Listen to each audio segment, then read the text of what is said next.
하나님이 우리에게 승리를 주시는 그 약속을 믿고 믿음으로 걸어 나가시기를 주의 이름으로 축원합니다. 아멘. 남방을 정리하고 이제 북방으로 올라가게 됩니다. 북방으로 올라가면 사실 상황은 비교도 할 수 없을 만큼 힘들어지게 됩니다.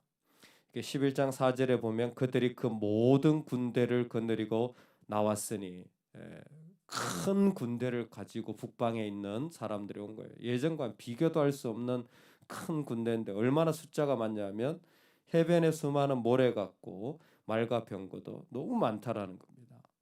감당할 수 없을 정도로 북방에 그 사람들이 밀려 내려온 거예요. 도대체 얘들이 어디서 나왔나 싶을 정도죠. 그런데 그때 이스라엘이 하나 봐야 되는 게 있습니다. 그게 뭐냐면 우리는 성경을 이렇게 쭉 읽어가잖아요. 근데 지금 이 사람들은 아마 못 볼 겁니다. 왜냐하면 이 북방 사람들이 다 그렇게 막 수없이 내려온 걸 보고 이들의 마음은 위축되기가 쉬운 거죠. 도대체 내가 어떻게 이걸 감당할 수 있나라는 생각이 드는 거예요.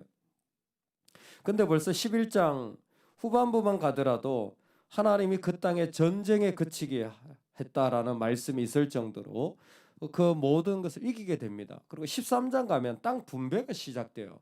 완전히 상황이 다른 겁니다. 이 메시지가 무엇이냐면 11장이요. 이제 전쟁의 하이라이트 마지막 부분이에요. 그런데 이게 제일 어려운 파트예요. 특히나 앞에는 뭐 여리고성과 다 유명하지 않습니까? 몇 번 막 돌고 그랬더니 그냥 막 무너지고 하나님의 특별한 은혜들이 있었어요. 근데 북방은 안 그래요. 북방은 진짜 죽어라 전쟁해야 돼요.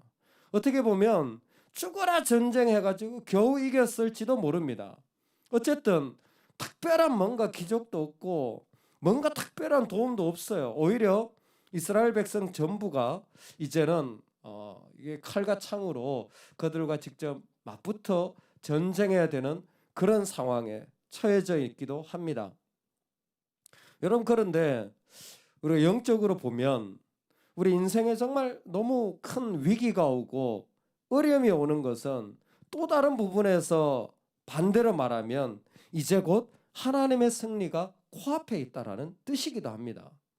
이 말씀을 통해서 보면 정말 적군이 거대하고 이 전쟁이 내가 다 치러야 돼, 특별한 도움도 없이 내가 다 감당해야 될 것 같은 그런 자리에 있다면, 반대로 말하면 그게 하나님의 새로운 시작에 바로 귀한 사인일 수 있다라는 겁니다. 너무 큰 어려움이 우리에게 있을 때 그것을 보고 주저앉지 마시기를 주의 이름으로 축원합니다. 우리를 둘러싸고 있는 것들이 있을 때 그것이 전부인 것처럼 보지 마시기 바랍니다. 절대 코로나가 전부가 아닙니다. 절대 우리 경제적 조건이 전부가 아닙니다. 절대 사람들이 하는 말이 전부가 아닙니다. 하나님은 그 땅의 전쟁을 거치게 하고 그 일 가운데에서 하나님의 그 새로운 일들을 일으켜 나가시는 거예요. 대표적인 증거가 16절부터입니다. 하나님이 전쟁을 분명히 승리하게 해주시는데, 여러분 16절부터 언급되는 건 전부 다 여호수아예요. 여호수아가 그 땅을 이겼다. 18절에도 여호수아가 그 땅에 있는 모든 것들과 다 해서 어쩌고 저쩌고. 21절에 여호수아가 산지 에브라산에서 진멸했다. 23절에도 이와 같이 여호수아가 여호와께서 모세에게 말씀하시되 그 온 땅을 점령했다. 전부 다 여호수아가 있어요. 근데 사실 이 승리는 하나님이 주셨거든요. 하나님 주신 거예요. 다시 한번 돌아갑시다. 아니, 그렇게 수많은 군대와 싸웠는데 하나님이 그 가운데 정말 그 어떤 어려운 가운데도 하나님의 일들을 이루게 하실 텐데, 지금 뭐 하고 계시는 겁니까? 여호수아 한 사람을 모세같이 위대한 리더로 만들어가고 있었던 거예요. 예전에 그냥 종이었던 사람 한 사람이었잖아요. 근데 지금 뭐예요? 이 전쟁을 통해서, 이 시간을 통해서, 이 막막한 시간을 통하여서 여호수아가 어느덧 이스라엘의 가장 강력한 지도자가 된 거예요. 하나님 이 사람이 필요했던 거예요. 왜?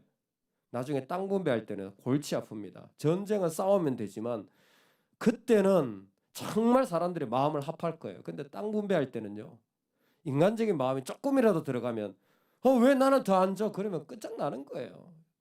11지파가 땅 때문에 한번 서로 싸우기 시작하면요, 이건 뭐 법원에서도 해결이 안 될 문제일 거예요, 아마. 왜? 이거 하나님의 명령이 아니면 도무지 그 근거나 이유를 찾을 수가 없어요. 나는 왜 저 북쪽에 요만큼 받아야 되는데 쟤들은 저 남쪽에 좋은데 이만큼 받는데 어떻게 다 이야기를 할 겁니까? 물론 인구수에 따라 했다고 하지만 사람의 욕심은 끝이 없는 거예요. 근데 뭐가 필요합니까? 강력한 리더가 필요한 거예요. 여호수아만이 할 수 있는 일인 거예요. 하나님은 앞에 하나님이 해 나가실 일들의 이 가장 큰 위기 가운데 준비하신 거예요. 여러분, 우리가 이때 정말 확신해야 되는 게 있어요. 그게 뭐냐면 내가 어떤 장벽이나 어려움에 쌓였을 때 하나님이 승리하게 하실 것이라는, 하나님이 이를 통해 또 다른 일을 계획하실 것이라는 사실을 우리가 분명히 깨달아야 돼요. 미국의 자동차 브랜드 가운데 임팔라라는 게 있어요. 이게 영양의 이름입니다. 양 있잖아요. 근데 동물 가운데 제일 빠른 게 치타 다음에 이 영양이래요. 임팔라라는 게 제일 빠른데, 그 임팔라가 특징이 뭐냐면 빠르기도 하지만 이게 하늘로 높이 잘 뛴대요. 참 독특하죠. 이게 무릎이 좋은 건지. 그래서 뛸 때는요 한 8m, 9m까지 높이 뛸 수 있는 능력을 가지고 있대요. 어마어마하죠. 근데 재밌는 게 뭐냐면 얘들을 키우는데 울타리는 1m밖에 안 된답니다. 8m 뛰는 애들한테 울타리를 1m를 쳐준대요. 근데 얘들이 도망갈 생각을 안 한대요. 왜 그러냐면 평원에서는 8m를 뛰는데 이 장벽이 있으면, 장애물이 있으면 겁을 먹고 뛸 생각을 안 한다는 거예요. 그냥 1m만 해놔도 자기 키가 한 큰 놈은 90cm 가량이 된답니다. 얼마든지 뛰어넘어갈 수도 있는데 능력도 있고 충분한데도 그냥 펜스 하나 이렇게 쳐놓고 어디 뭐 디딤발 같은 게 없으면 뛸 생각을 못 한대요. 좀 신기하죠, 동물이라는 게. 어떻게 보면 이스라엘에게 지금 1m짜리 펜스를 하나님 걷어주시는 건지도 몰라요. 이스라엘이 봤을 때는 이게 1m가 아니라 한 100m쯤 돼 보였겠죠. 그런데 하나님께 뭐예요? 그 1m짜리인 거예요. 다 걷어버린 거예요. 그걸 걷어버리기를 하나님 원하신 겁니다. 그래서 이 전쟁을 그들 가운데 허락하신 거예요. 특별히 이 전쟁에는 이런 설명이 있습니다. 그들의 마음이 완악하여 이스라엘을 대적하려 싸우러 온 것은 여호와께서 그리하게 하신 것이라. 이 수많은 사람들이 이스라엘과 싸움을 한 이유는 뭐냐면 하나님이 그들의 마음을 완악하게 했다라는 겁니다. 마치 예전에 출애굽할 때 하나님이 바로의 마음을 완악하게 하셨잖아요. 왜 완악하게 합니까? 그것은 다른 게 아니라 그 전쟁이 그들의 전쟁이 아니라 하나님의 전쟁이고, 그 승리가 그들의 승리가 아니라 하나님의 승리라는 것을 확실하게 보여주기 위한 하나님의 장치였습니다.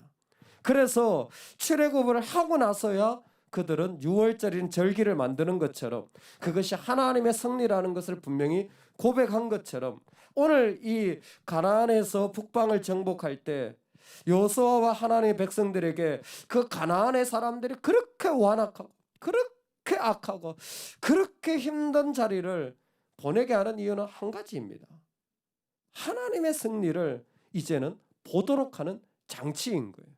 여러분, 우리가 왜 이 땅을 살아가면서 세상 가운데서 이런 어려운 일들을 많이 겪습니까? 다른 거 아니에요. 하나님의 승리가 있다라는 걸 맛보게 하기 위해서 그런 거예요. 할렐루야. 여러분, 이 땅에서 우리가 잃을 게 뭐 있습니까? 목숨을 잃는다고 잃겠습니까? 돈을 잃는다고 잃겠습니까? 건강을 잃는다고 잃는 것이겠습니까? 아무것도 없어요. 우리는 잃을 게 아무것도 없는 사람들이에요. 예수 그리스도가 있으므로 이 땅에서 잃을 게 아무것도 없어요. 그런데도 불구하고 세상 사람들, 이 땅에 믿지 않는 사람들처럼 똑같은 어려움을 다 당합니다. 똑같은 어려움을 다 당해요. 그 일을 통해서 우리가 이 세상을 살아가는 기쁨이 무엇이냐면 그 어려움 속에서도, 그 아픔 속에서도 하나님이 그 완악하게 한 모든 일들을 통하여 그것이 무너지고 하나님의 승리하는 것을 곳곳에서 맛보도록 우리를 부르신다라는 겁니다. 봐라, 내가 역사하고 있다. 봐라, 내가 너와 함께하고 있다. 봐라, 하나님이 살아계시다. 하나님의 승리가 곳곳에 있다라는 것입니다. 할렐루야. 오늘 우리 마음이 이런저런 일들 때문에 작아졌다면 우리가 믿음으로 나아가서 그 일을 취하시기를 바랍니다. 우리 마지막으로 한 구절만 보겠습니다. 21절 말씀인데요. 다 같이 한번 읽겠습니다. 시작. 그때에 여호수아가 가서 산지와 헤브론과 드빌과 아낙과 유다 온 산지와 이스라엘의 온 산지에서 아낙 사람들을 멸절하고 그가 또 그들의 성읍들을 진멸하여 바쳤으므로. 아멘. 우리에게 이 말씀이 임하기를 소망합니다. 이 말씀에 어느 족속을 이겼다 그랬죠? 아낙 사람들이에요. 왜 아낙 사람들이 나을까요? 얘들이 바로 가데스 바네아에서 정탐을 보냈을 때 어머 가나안 족속은요 거인이고 우리는 메뚜기 같다 했을 때 그 거인 족속이 아낙입니다. 지금 그 족속을 어떻게 했어요? 진멸한 거예요. 우리에게 아낙과 같은 족속들이 있는 거예요. 나한테는 이게 너무 커가지고 나를 위협하고 힘들게 하는, 나는 메뚜기 같이 보이고 그들은 거인 같이 보이는 일들이 우리 가운데도 있을지 모릅니다. 그런 영적인 약점들이 있다면 오늘 기도하면서 그들도 하나님 앞에, 그것도 하나님 앞에, 그러한 상황도 하나님 앞에 무너질 줄로 믿으시기 바랍니다. 하나님이 결국 그 아낙 자손을 무너뜨림으로 이것이 하나님이 끝까지 승리하게 하시는 것임을 분명히 처음 말씀하신 대로 이루신 것입니다.